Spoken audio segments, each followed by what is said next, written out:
For your consideration, we have Ordinance 011-2026. This is an ordinance amending Title 7 by adding Chapter 74 to the Code of Ordinances to the City of Florence, Kentucky, regulating motor vehicle queues on all public streets and rights of way originating from commercial, industrial, and non-residential properties that create obstructions on public rights of way and causing public safety hazards.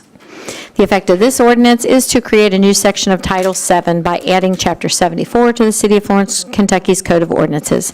This ordinance addresses motor vehicle queuing onto public streets and rights-of-way from commercial, industrial, and non-residential properties. The ordinance provides that enforcement shall be implemented through the existing city's Code Enforcement Board.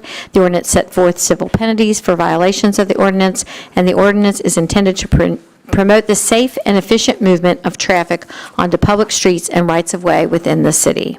The full text of Ordinance 011-2026, including its exhibits, is available for examination in the office of the City Clerk at the City of Florence, Kentucky, and the Florence Government Center, 8100 Ewing Boulevard, during regular office hours. Is there a motion to approve? Mr. Nguyen? Second. Second by Ms. Wingo. We did have discussion on this. Mr. Hunt, do you have additional discussion? Just a quick update that in your memo, you did receive some language in there talking about how there were administrative and clarifying changes to the ordinance that didn't change anything that much. So if you have any questions on those, I'm more than happy to answer them. Any discussion? I'd just like to say thanks to Josh. I think he did a great job on this. I told you that today earlier, but good job on it. Thanks. Any other discussion? Ms. Cable? I did have a few questions. You can pull down your mic. Oh, sorry. Okay. I do have a few questions if you have a quick second. KRS 189.450 is one of our KRS codes in regards to the law enforcement of the queuing and whatnot, of blocking the right-of-way. So where does the responsibility of the driver end and the responsibility of the business owner to begin? So there's nothing about the ordinance that negates an officer's ability to cite somebody on the road. And if you're responding to an issue, that will ultimately be the officer's call if they're going to cite the driver or cite the business. If you read into the ordinance, what is really targeting is when queuing is starting at the business and extending all the way out, that is a violation. There's nothing that says that both people couldn't be cited, one through KRS by police and then one through code enforcement to go after the business. Okay. And I know that this isn't geared towards any specific business, but how does this, or does this apply to any of the churches in the area? I don't believe it does. It doesn't apply to any of the schools, correct? Schools have kind of like sovereign immunity. None of our zoning regulations or anything like that would apply to them.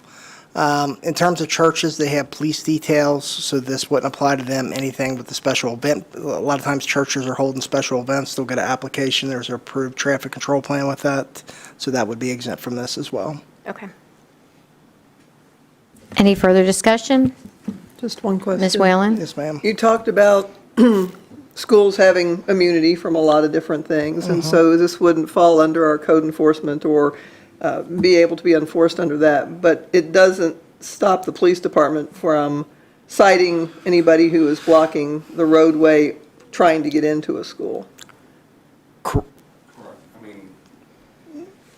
A lot of times it backs up onto Weatherington and 42. I think it backs up onto 42 from the Ackerman complex. There's a lot of that occurs. So this doesn't apply as far as code enforcement. And then potentially could apply if the police department determined they wanted to cite under that? We wouldn't cite the school. We would Right, cite right. a driver under the KRS. Right. Correct. We wouldn't cite under the ordinance. Right. Correct. Right. And then if a code enforcement officer determines that this is a violation, they go out there, somebody calls them, says they're blocking the roadway, what's the code officer's process? I mean, they have to take pictures of the violation and write the letter and then mail it to the business, so there's not an immediate. If there's an immediate life safety issue, the process would be, and we're going to have big meetings on this when it rolls out, assuming that it passes, that they would contact a police officer to get involved at that point in time, because that's who we'd want shutting essentially the curb cut down if it warranted that. but it would follow the same code enforcement procedures in terms of a certified letter going out and going through that whole process there. Ultimately, it is my hope that this forces the conversation to get quick action done for permanent fixes for these businesses that are impeding the public roadway. Can I just ask, or kind of Any go a other little questions? further Oh, into Ms. that? Cable? Sorry. Yes. When you refer to, hopefully that opens up that discussion. Obviously, this isn't occurring during planning and zoning when we're looking at this. So will this then be part of the process going forward as our conditions? So I will say that it is always looked at within planning and zoning. I've reviewed hundreds of plans throughout my career. Not one time have I ever reviewed a plan that showed queuing going from a business out into a public roadway. It would never pass. Here recently, we have started to implement certain zoning conditions. I think the last two projects that dealt with high turnover uses, we implemented those conditions. So those will continue to go forward, and then we are looking at the zoning regulations that we're going to change the stacking standards again. The biggest part of this ordinance is it gives our officers the ability to immediately address a safety issue. Any other discussion? Roll call, please.